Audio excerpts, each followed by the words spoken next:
नमस्कार, स्वागत है आपका 4 टीवी न्यूज पर। मैं हूं आपके साथ जोही सिंह और आज हम बात करेंगे एक बार फिर से देश भर की तमाम जो बड़ी खबरें हैं उनकी तरफ। और लखनऊ से एक और बड़ी जानकारी हम आपको बताते चले, जहां मायावती ने ट्वीट कर बड़ा बयान दिया है। सांसद चंद्रशेखर को मायावती ने बरसाती में ढकाया। राजधानी लखनऊ में कार्यकर्ता सम्मेलन में चंद्रशेखर आए थे और बीजेपी के इशारे पर बीएसपी को कमजोर करने की कोशिश की जा रही है, ऐसा मायावती ने यह बयान दिया है।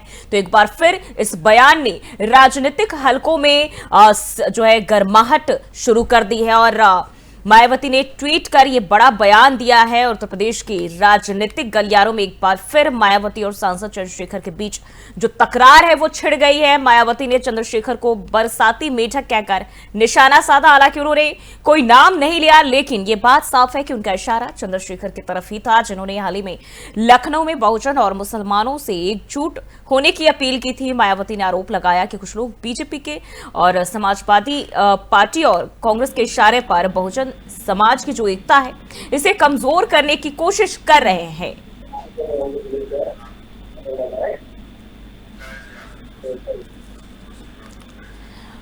और इसी खबर पर ज्यादा जानकारी के साथ आशुतोष श्रीवास्तव ग्रुप एडिटर हमारे साथ जुड़ चुके हैं। आशुतोष, देखिए, अब राजनीति उत्तर प्रदेश की बात करें तो हमेशा ही चर्चा में रहती है, लेकिन एक बार फिर मायावती ने ये ट्वीट कर राजनीतिक हलकों में जो सियासी गर्माहट है उसको तेज कर दिया है। बिल्कुल यही, चूंकि 2027 में उत्तर प्रदेश में फिर से चुनाव हैं और इसी के मद्देनजर सारी जो पार्टियां हैं, क्षेत्रीय पार्टियां और जो देश की केंद्र सरकार की पार्टियां हैं, ये यहाँ पे अब राजनीतिक समीकरण बैठा रही हैं। इसी के तहत ये देखा जा रहा है, कल मायावती ने ट्वीट किया, हालांकि इशारों में चंद्रशेखर को उन्होंने इशारा किया कि यहाँ पे जो वोट बैंक है मायावती का, जो समझा जाता है SC/ST का वोट बैंक और जो दलित समाज का वोट बैंक है, उसमें सेंध मारने की कोशिश कर रहे हैं चंद्रशेखर। ये एक इस तरह का ट्वीट मायावती ने किया है। अच्छा, इसके दूसरे एस्पेक्ट को अगर देखा जाए तो मायावती की चूंकि अंदर जो बहुजन समाजवादी पार्टी है, इसमें अभी कुछ दिन पहले सिद्धार्थ जो उनके भतीजे हैं उनको हटाया गया था, फिर मायावती ने उनको नेशनल स्थिति में ला करके एक बड़ा पद दिया है और ये उम्मीद लगाई है कि उनके जो ये भतीजे हैं आकाश आनंद, ये पार्टी में एक नई ऊर्जा डालेंगे और नए तरीके से पार्टी का जो जनाधार खिसक गया है उसको लाने की कोशिश करेंगे। तो जो बीता हुआ कल है, कल इसमें चंद्रशेखर जो आजाद हैं, उन्होंने अपनी यहाँ पे पार्टी कार्यकर्ताओं का सम्मेलन किया था और उसमें यह आह्वान किया था कि जो दलित समाज है वो उनके पास आए, जो पिछड़ा वर्ग है वो उनके पास, उनकी पार्टी से जुड़े, उनकी आवाज को वो संसद तक रखेंगे। इस तरह का एक बयान चंद्रशेखर ने कल दिया था, जिसके बाद ये ट्वीट मायावती ने किया है। जी, चंद्रशेखर की बात करें, वो भी अब उभरते हुए एक अच्छे खासे छवि वाले जो है नेता के रूप में सामने आए हैं, जो कि जो वंचित वर्ग है उनकी बात करते हैं। मायावती की बात करें, ये भी वैसे ही जो लोग हैं वैसे उस तबके के, उनको साधने की कोशिश करते हैं। लेकिन क्या अब आने वाले चुनाव में जिस तरीके से चंद्रशेखर उभर रहे हैं, क्या मायावती और इनके बीच भी जो है इस तरह की तकरार जो है वो देखने को मिलेगी?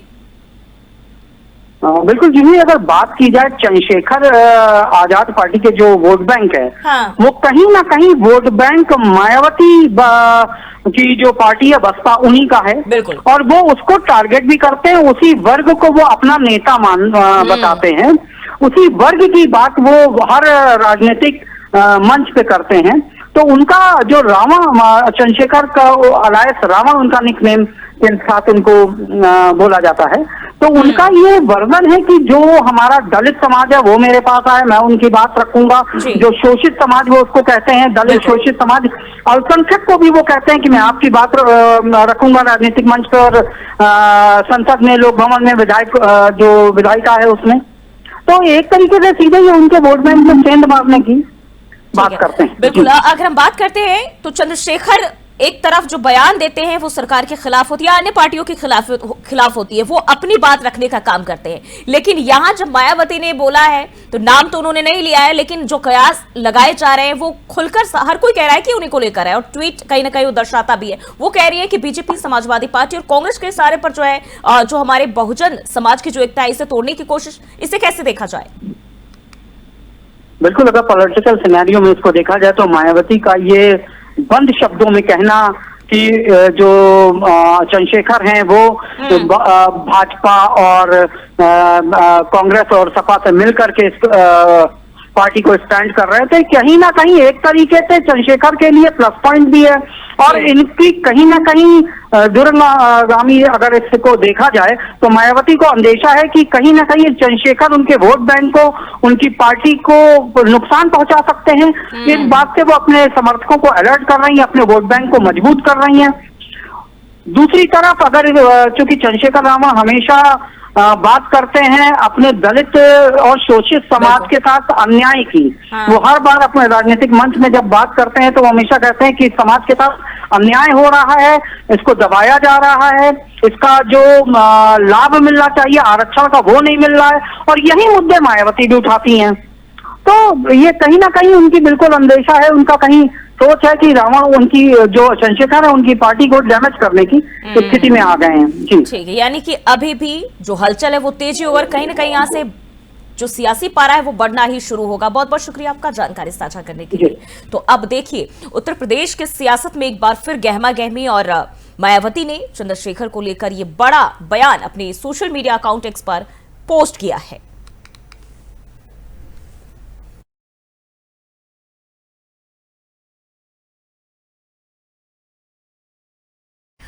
और बढ़ते हैं आगे। यूक्रेन के राष्ट्रपति व्लादिमीर ज़ेलेंस्की ने रूस के साथ चल रहे युद्ध को लेकर बड़ा प्रस्ताव रखा है। सोशल मीडिया प्लेटफॉर्म एक्स पर पोस्ट करते हुए ज़ेलेंस्की ने पूर्ण और बिना शर्त युद्ध विराम की पेशकश की है, और उन्होंने बताया कि यूक्रेन ने रूस के सामने एक तार्किक और यथार्थवादी शांति प्रस्ताव रखा है। हालांकि अभी तक रूस की ओर से कोई औपचारिक जो जवाब है वो नहीं आया है। ज़ेलेंस्की ने कहा कि उनकी कोशिश स्थायी और भरोसेमंद शांति की दिशा में है।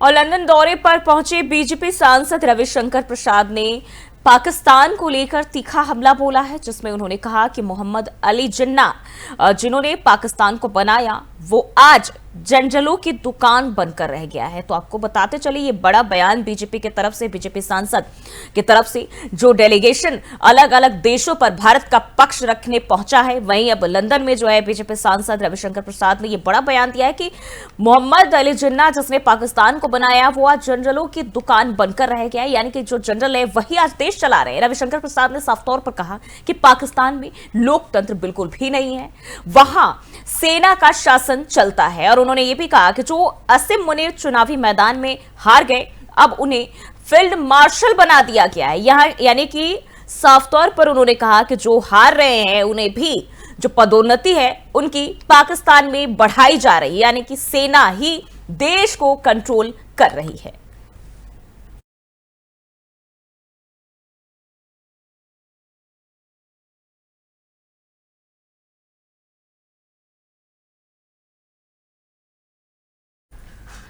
और वहीं अल्जीरिया में बीजेपी सांसद बैजंत पांडा के नेतृत्व में पहुंचे भारतीय सर्वदलीय प्रतिनिधि मंडल के सम्मान में रात्रि भोज का आयोजन किया गया। और यह आयोजन अल्जीरिया आई संसद में विदेश मामलों की समिति के अध्यक्ष मोहम्मद खौने द्वारा किया गया, जहां दोनों देशों के बीच आपसी सहयोग और संबंधों को और भी प्रगाढ़ करने पर चर्चा की गई।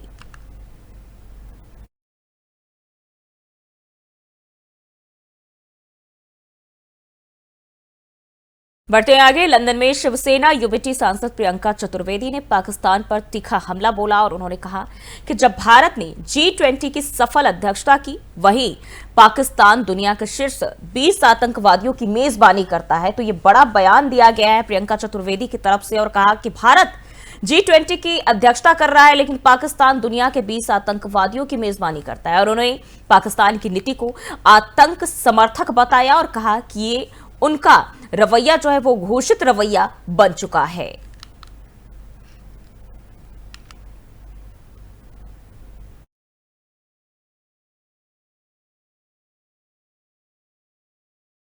और एनसीपी सांसद सुप्रिया सुले के नेतृत्व में समूह 7 सांसदों का एक प्रतिनिधिमंडल मिस्र के काहिरा हवाई अड्डे पर पहुंचा। और इस अवसर पर मिस्र में भारत के राजदूत सुरेश रेड्डी ने प्रतिनिधिमंडल का गर्मजोशी से स्वागत किया। और इस दौरे के दौरान दोनों देशों के बीच द्विपक्षीय सहयोग को मजबूत करने पर जोर देने जाने की बात कही जा रही है।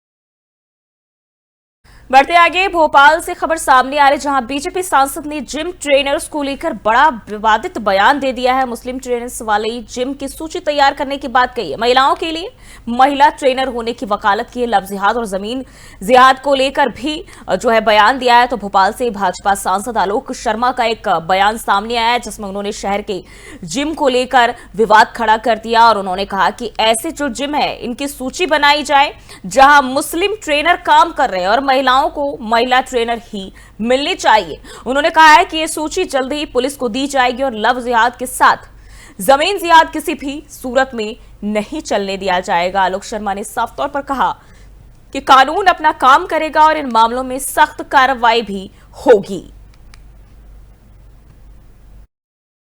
देखिए, भोपाल के कई जिम हैं जिनकी हम लोग सूची भी तैयार करवा रहे हैं और उन सूची के अंदर जिस प्रकार से जो ट्रेनर हैं वो तथाकथित मुस्लिम समाज के हैं, उनको भी कोई अधिकार नहीं है।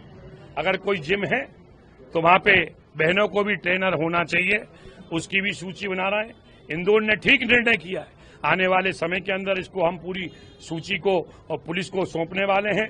पुलिस अपना काम करेगी, कानून अपना काम करेंगे। मध्य प्रदेश में डॉक्टर मोहन यादव जी की सरकार है। अब किसी को लव जिहाद की अनुमति नहीं दी जाएगी। और लव जिहाद अगर कोई करता भी है कि नहीं साहब, अरे लव जिहाद कर रहे हैं, और मैं तो कह रहा हूं भूमि का भी जिहाद कर रहे हैं, लैंड जिहाद हमको बताया गया, ये भी हम करेंगे।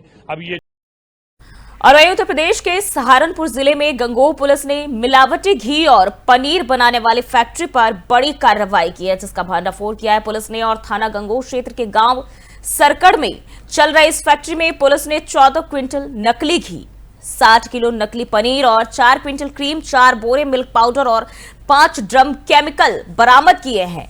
तो यहाँ एक कह सकते हैं जिस तरीके से ये पुलिस की तरफ से बड़ी कार्रवाई और बड़ा भंडाफोड़ किया गया है। बताया जा रहा है इस दौरान जो है नकली खाद्य सामग्री बनाने वाले उपकरण भी जब्त किए गए हैं पुलिस की तरफ से और पुलिस ने मौके से 2 लोगों को गिरफ्तार भी किया है। वहीं बरामद सामग्री की कीमत की अगर हम बात करते हैं तो करीब 10 लाख रुपए बताई जा रही है। तो यूपी के सहारनपुर में ये बड़ी कार्रवाई पुलिस की तरफ से मिलावटी घी पनीर फैक्ट्री पर यह छापेमारी, जहां बड़ी तादाद में मिलावटी सामान और बनाने वाले सामान की भी जो है बरामदगी की गई है। पुलिस ने 14 क्विंटल नकली घी, 60 किलो नकली पनीर, 4 क्विंटल क्रीम और 4 बोरे मिल्क पाउडर के साथ 5 ड्रम केमिकल जो है वो बरामद किए जिससे इनको बनाया जा रहा था। और नकली खाद्य सामग्री बनाने वाले उपकरण भी यहां से पुलिस ने जब्त किए हैं। और इसी खबर पर ज्यादा जानकारी के साथ नीरज सिंघल हमारे संवाददाता हमारे साथ सहारनपुर से जुड़ चुके हैं। नीरज, क्या है ये पूरा मामला? ये खाद्य सुरक्षा विभाग और पुलिस की संयुक्त टीम ने ये छापेमारी की है। ये गंगोह क्षेत्र में सरवड़ गांव है, तो ये यहाँ पर छापेमारी की गई है। यहाँ पर मौके पर पुलिस को सिंथेटिक या मिलावटी जिसको कहा जा सकता है 1440 किलो घी बरामद हुआ है, जिसे टीम ने जो है सीज किया गया है। इसको सील लगाई है यहाँ पर, इसको पैक करके, और बाकी काफी मौके पर यहाँ पर सिंथेटिक पनीर और क्रीम भी मिली है जिसको नष्ट किया गया है मौके पर ही। और इसके कुछ नमूने लिए गए हैं जो कि भेजे गए हैं जांच के लिए। बिल्कुल, 2 लोगों को हिरासत में लिया गया है, लेकिन अगर हम बात करें तो पुलिस जांच पड़ताल में क्या कुछ कह रही, कितने लोग इसमें संलिप्त थे? अभी मौके पर जिस टाइम छापेमारी की गई वहां पर मौके पर 5 लोग मौजूद थे, लेकिन 3 लोग भाग निकलने में कामयाब हो गए और जिसमें 2 लोगों को पुलिस ने पकड़ा है। लेकिन ये चूंकि बड़ा रैकेट है, ये जगह जगह छापेमारी की जाती है, लेकिन उसके बावजूद ये कारोबार पर रोक नहीं लग पाती। और ये सब कितने दिनों से चल रहा था? किसी को इसकी खबर क्यों नहीं हुई? ये लंबे टाइम से जिले में पकड़े जाते रहे, पहले भी पकड़े जाते रहे, लेकिन ये कारोबार कभी बंद नहीं हुए। इसका एक कारण है कि जिले में जो है ना अभी तक लैब का ना होना, मतलब इसमें जो है ना लैब के पूरे प्रदेश में ऐसी व्यवस्था होनी चाहिए ताकि 1 दिन में या 2 दिन में इसकी जांच रिपोर्ट आ सके। लंबी प्रक्रिया के चलते उसमें बाद बचने के रास्ते उनके निकल आते हैं और उसके बाद वो जो है अपना बच के साथ निकल जाते हैं। ठीक है, अब पुलिस प्रशासन का क्या कहना है? कब तक जो अन्य भागे हुए आरोपी है उनको हिरासत में लिया जा सकता है? इसके लिए पुलिस अधिकारी को कहना है कि छापेमारी की जा रही है। जो 3 लोग भागे हैं तो उनके जो है छापेमारी की जा रही है, बहुत जल्दी उनको अरेस्ट कर लिया जाएगा। ठीक है, बहुत बहुत शुक्रिया आपका जानकारी साझा करने के लिए। तो गंगोह पुलिस ने मिलावटी घी पनीर फैक्ट्री पर यह छापेमारी की है, जहां बड़ी तादाद में जो केमिकल है वो बरामद किए गए हैं, नकली घी बरामद किए गए हैं और क्रीम बरामद किए गए हैं। हालांकि पुलिस ने जो है 2 जो आरोपी है उन्हें गिरफ्तार किया है, लेकिन 3 वहां से भागने में कामयाब रहे हैं।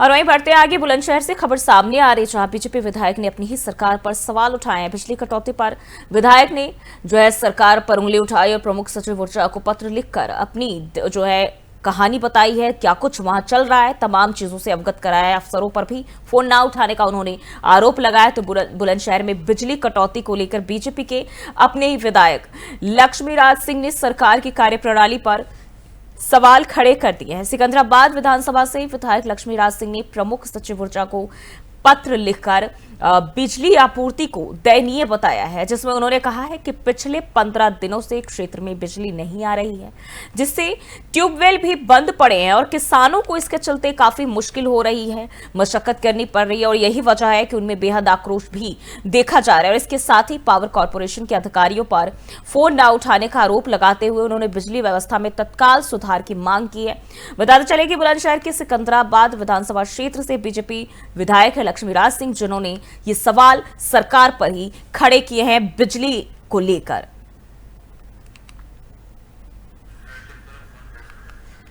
तो ये खबर आपको बताते चले, बिजली के लिए जहां सरकार एक तरफ कई सारे दावे करती है, लेकिन यहां जो नजारे हैं कुछ और, ये हकीकत, जमीनी हकीकत की बात करें ये कुछ और ही है। और अब बीजेपी के ही विधायक अपनी सरकार से सवाल खड़े कर रहे हैं, जो अधिकारी हैं उन पर फोन ना उठाने का आरोप लगा रहे हैं। अब इस पर सरकार के दावों पर भी सवाल खड़े होते हैं कि वाकई में इसमें सच्चाई कितनी है। और इस खबर पर ज्यादा जानकारी के साथ कपिल हमारे संवाददाता हमारे साथ जुड़ चुके हैं। कपिल, देखिए, बिजली को लेकर सरकार एक तरफ कई सारे दावे करती है, प्रदेश को विकास की ओर ले जाने की बात करती है, लेकिन अब बीजेपी के विधायक सरकार से सवाल जो है वो कर रहे हैं। देखिए जी, मैं बताना चाह रहा हूँ कि पिछले दिनों काफी बारिश और आंधी आई थी, जिससे कि बिजली आपूर्ति ठप हो गई थी, लेकिन अब उसे सही करने वाला कोई है नहीं है, जिससे सिकंदराबाद विधायक ने जनता की आवाज उठाते हुए सरकार से ही सवाल पूछा है कि पिछले 15 दिनों से सिकंदराबाद में बिजली आपूर्ति नहीं है, किसानों के ट्यूबवेल नहीं चल रहे, उन्हें सिंचाई की अब बहुत जरूरी आवश्यकता है। इसलिए उन्होंने ये जनता की आवाज को सरकार से उठाया है। एक पत्र उन्होंने प्रमुख सचिव बिजली विभाग को भेजा है। जी जी बिल्कुल, सरकार दावे कर रही है जो अधिकारी है वो दुरुस्त है, तमाम चीजें, विकास के जो काम है, सरकार की योजनाएं हैं वो दुरुस्त रूप से चल रही है, लेकिन विधायक खुद ही कह रहे हैं कि जो अधिकारी है फोन रिसीव नहीं कर रहे हैं। तो ऐसे में कहा जाए, जो आम जनता है, जो किसान है, वो कहा जाए अपनी समस्याओं को लेकर, जो विधायक खुद लाचार है। देखिए, जब सरकार के विधायक के फोन नहीं उठा रहे हैं कॉर्पोरेशन विभाग, बिजली विभाग के अधिकारी, तो आम जनता की कहाँ फोन उठाएंगे, उनकी समस्या का हल कैसे होगा, ये देखने की बात है। लेकिन अब जब उन्होंने पत्र लिखकर अपनी समस्याओं से अवगत कराया, क्या इसको लेकर किसी तरह के जवाब सामने आए हैं? देखिए, अभी तक फिलहाल तो कोई जवाब नहीं आया। उन्होंने एक पत्र लिखा है, बिजली कटौती को लेकर 15 दिनों से बिजली नहीं आ रही है, किसान परेशान है, उनकी ट्यूबवेल नहीं चली है, अब जल्दी में धान की बुआई होगी, उसमें सिंचाई की बहुत जरूरत की पड़ती है, इसलिए अब ये देखना होगा कि क्या अब एक्शन लेती है बिजली विभाग के लोग, इसमें क्या काम करते हैं। ठीक है, बहुत बहुत शुक्रिया आपका जानकारी साझा करने के लिए। तो यहाँ बिजली की समस्या से परेशान किसान, और किसान तो छोड़िए, विधायक खुद परेशान है, जिसके लिए उन्होंने ये पत्र लिखा है और अब जो समस्याएं पिछले 15 दिनों से चल रही है उसको लेकर अवगत कराया है। और ये भी आरोप लगाया है कि जो जिम्मेदार अधिकारी है वो फोन तक रिसीव नहीं कर रहे हैं।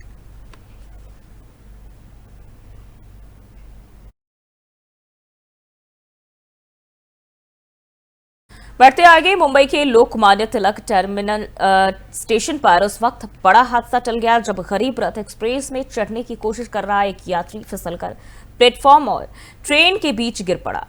ड्यूटी पर मौजूद आरपीएफ कांस्टेबल राम नारायण सिंह ने तुरंत सतर्कता दिखाते हुए बहादुरी से यात्री को सुरक्षित बाहर निकाला और उसकी जान बचाई। वहीं घटना के बाद यात्री मानसिक रूप से अस्थिर दिखा, जिसे जो है समुपदेशन और उचित मार्गदर्शन देकर दोबारा यात्रा के लिए तैयार किया गया। कांस्टेबल सिंह की सूझबूझ और साहस की हर तरफ सराहना की जा रही है। रेल प्रशासन ने भी उनके इस कार्य को प्रेरणादायक और अनुकरणीय बताया है।